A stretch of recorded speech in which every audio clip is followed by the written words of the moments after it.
ପିସି କାରବାରର ଅଛଡ଼ା ଅଙ୍କ ଯୋଗୁଁ ଦୋଛକିରେ ଅଟକି ରହିଛି କୋଦଳା ସ୍ମାର୍ଟ ମଶାଣି କାର୍ଯ୍ୟ।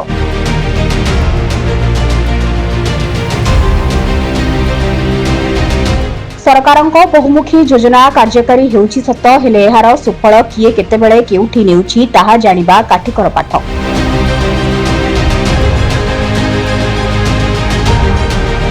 ଗତ କିଛିଦିନ ଧରି ଗଞ୍ଜାମ ଜିଲ୍ଲା ଅନ୍ତର୍ଗତ କୋଦଳା ଏନ୍ଏସିରେ ମୃତ ବ୍ୟକ୍ତିଙ୍କ ଆତ୍ମୀୟ ସ୍ୱଜନଙ୍କ ପାଇଁ ଏକ ସକାରାତ୍ମକ ପରିବେଶ ମଧ୍ୟରେ ସ୍ମାର୍ଟ ମଶାନ କାମ ଚାଲିଛି।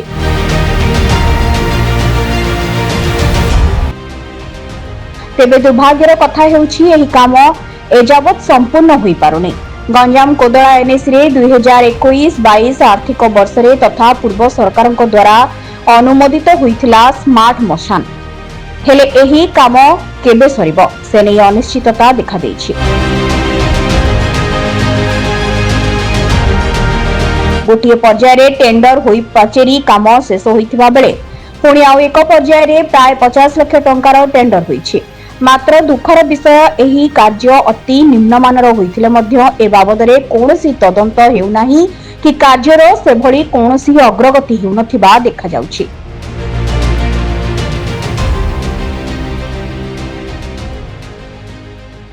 ଶୁଣିବାକୁ ମିଳୁଛି କିଛି କାଉନ୍ସିଲରଙ୍କୁ ସନ୍ତୁଷ୍ଟ କରିବା ପାଇଁ ବିଭାଗୀୟ ଯନ୍ତ୍ରୀଙ୍କୁ ଖୋସାମତ କରି 2 ଲକ୍ଷ ଟଙ୍କିଆ ସର୍ଟ ଟେଣ୍ଡର ମାଧ୍ୟମରେ କାମ ଯୋଗାଇ ଦିଆଯାଉଛି। ତେବେ ଏତେ ପରିମାଣର ଅର୍ଥ ବରାଦ ସତ୍ତ୍ୱେ କାହିଁକି କାମ ହେଉନି, କଣ ରହିଛି ଏହାର ଭିତିରି ରହସ୍ୟ, ତାହା ବୁଦ୍ଧିଜୀବୀ ମହଲରେ ପ୍ରଶ୍ନବାଚୀ ସୃଷ୍ଟି କରାଇଛି।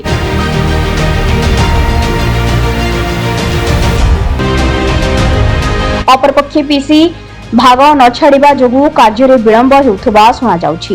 ସାମାଜିକ, ସାଂସ୍କୃତିକ ଏବଂ ଧାର୍ମିକ ଆବଶ୍ୟକତା ପୂରଣ କରୁଥିବା ଏକ ଗୁରୁତ୍ୱପୂର୍ଣ୍ଣ ସାମୂହିକ ସ୍ମାର୍ଟ ମଶାନ ପାଇଁ ଆନ୍ତରିକତାର ଅଭାବ ନା ରାଜନୈତିକ ଇଚ୍ଛାଶକ୍ତିର ଅଭାବ, ତାକୁ ନେଇ ପ୍ରଶ୍ନ ଉଠିଛି।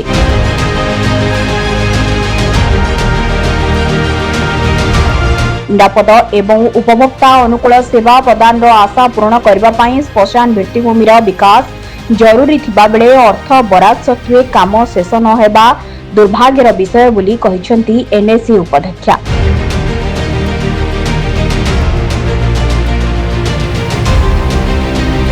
ଏ ସମ୍ପର୍କରେ ତଦନ୍ତ କରାଯିବାକୁ ଦାବି କରିଛନ୍ତି କୋଦଳା ଏନ୍ଏସି ଉପାଧ୍ୟକ୍ଷା ରଞ୍ଜିତା ସେଠୀ।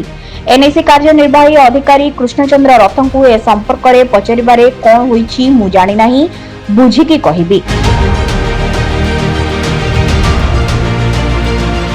ତେବେ ପିସିକୁ ନେଇ ଦୋଛକିରେ ସ୍ମାର୍ଟ ମଶାନ ଅଟକି ରହିଥିବା ସାଧାରଣରେ ଅସନ୍ତୋଷ ସୃଷ୍ଟି ପ୍ରକାଶ କରାଇଛି। ଗଞ୍ଜାମରୁ ଭଗବାନ ପାଣିଙ୍କ ରିପୋର୍ଟ, ପ୍ରୟାସ ଓଡ଼ିଶା ନ୍ୟୁଜ।